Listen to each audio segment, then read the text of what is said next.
Bueno, y vamos a pasar a nuestra siguiente entrevista. Me da muchísimo gusto recibir en la línea telefónica al coordinador de los senadores del PRD en la Cámara Alta. Me refiero al senador Miguel Barbosa. ¿Cómo está, senador? Qué gusto saludarle. Bien, Francisco, buenas noches, a tus órdenes.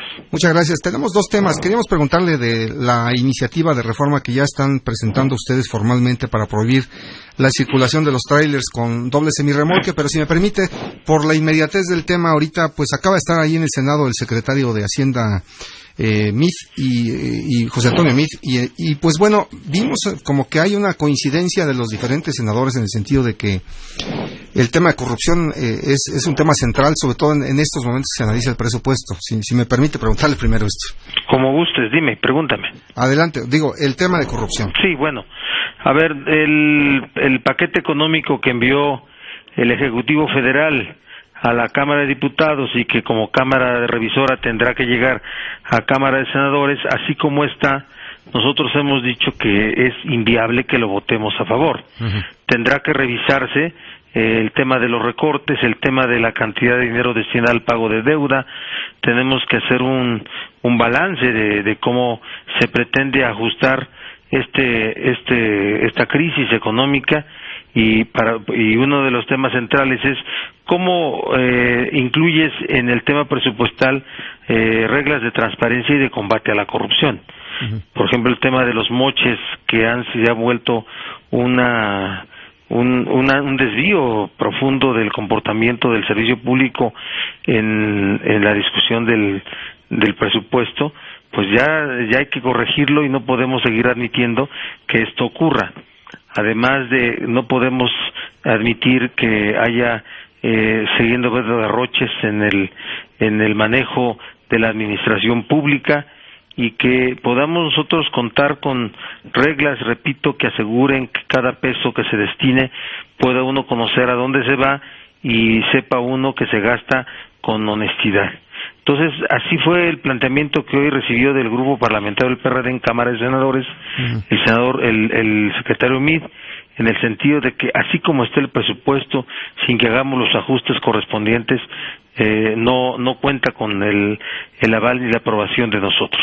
Y estamos en espera de una respuesta que tiene que ver con diálogos ya entablados para poder reajustar el tema de la ley de ingresos, y una vez que conozcamos nosotros de la ley de ingresos, ¿sí?, en Cámara de Diputados se ajuste el presupuesto de egresos. Ahora, senador, ¿qué lectura le dan ustedes al hecho de que el propio titular del SAT haya dicho que 3 gobernadores del PRI estén siendo investigados precisamente por este órgano? Bueno, este es un asunto que debió haber sido aclarado por el ex director del SAT, encargado del SAT, y que hoy queda sembrado como una especulación. Yo creo que perfectamente podemos deducir los nombres de los gobernadores que están en esa situación.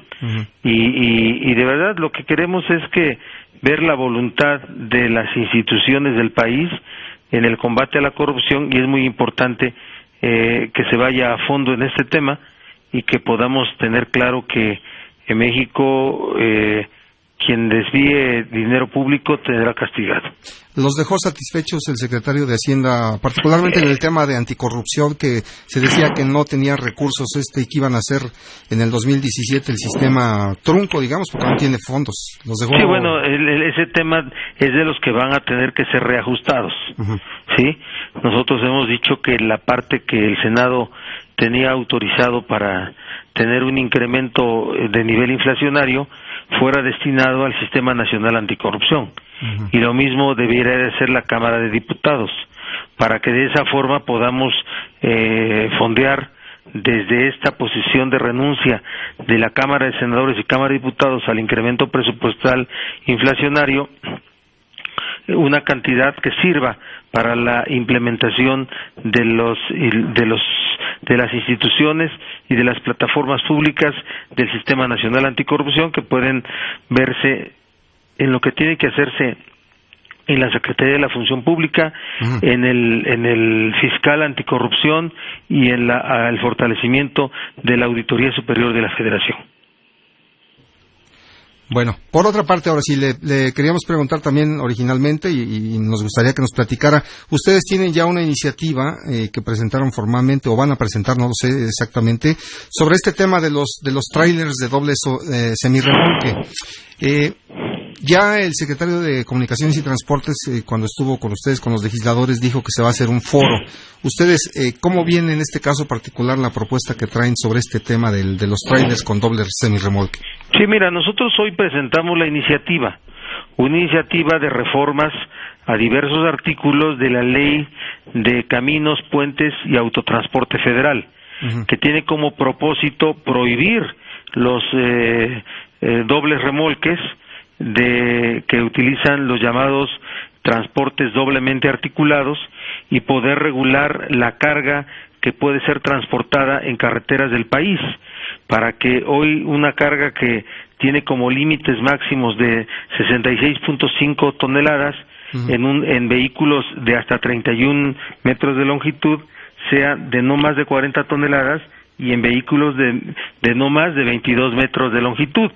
¿Con qué propósito? Pues con la prohibición expresa de los transportes de doble remolque. O sea, ustedes lo que proponen es que no haya ya trailers con doble remolque. Nosotros nos sumamos a este clamor de la sociedad por las tragedias que ya han ocurrido todos los días o de manera muy frecuente provocadas por estos dobles semirremolques que, conducidos de manera irresponsable, porque es la condición humana. En México, la verdad, poco se respeta a la ley y no se cumple con las normas reglamentarias en ninguna materia, y la materia de transporte no es la excepción, porque si se cumpliera podríamos pensar en que podría darse un asunto de mayor seguridad. Hoy la norma 012 que expide la Secretaría de Comunicaciones y Transportes, que regula el transporte de carga, de turismo y de pasajeros, establece una serie de circunstancias, de reglas que podrían servir, pero que la condición humana simple y sencillamente hace que no se cumplan. Por ejemplo, ningún transporte en carreteras federales puede hacer circularse a una velocidad mayor de 80 kilómetros. Cada vehículo tiene que tener reguladores de la velocidad de manera automática, debe tener luces prendidas de manera permanente, no importa que fuera de día, tienen que circular en el confinado carril de la derecha, y debe haber una distancia entre vehículo y vehículo de no menor de 100 metros. ¿Pero eso quién lo cumple? Pues lo cumplen muy pocos. Sí, claro. Todos hemos transitado en carreteras donde somos rebasados por estos transportes a más de 100 kilómetros por hora y que llevan no las 66.5 toneladas, sí, llevan más de 100 toneladas dependiendo del material que transportan. Y aparte del tema de la seguridad, también está el daño que le causan a las carreteras. Sí, claro. Sí, claro, o sea, es un asunto, por eso también su peaje es alto, por el tipo de daño, de deterioro que provoca las carreteras, pero para nosotros es importante incluir en las previsiones que se tengan en las normas, como la norma 012, la norma oficial 012, ¿sí? Se prevea un tema, el tema de la seguridad. Que no sea solamente la competencia económica la que regule esta circunstancia, sino que sea el tema de la seguridad lo que sea una prioridad para poder regularla. Pues, senador, le agradecemos muchísimo que nos haya tomado la llamada y sus comentarios también. Gracias, Francisco. Buenas noches. Buenas noches. Es Miguel Barbosa, coordinador de los senadores del PRD en la Cámara Alta.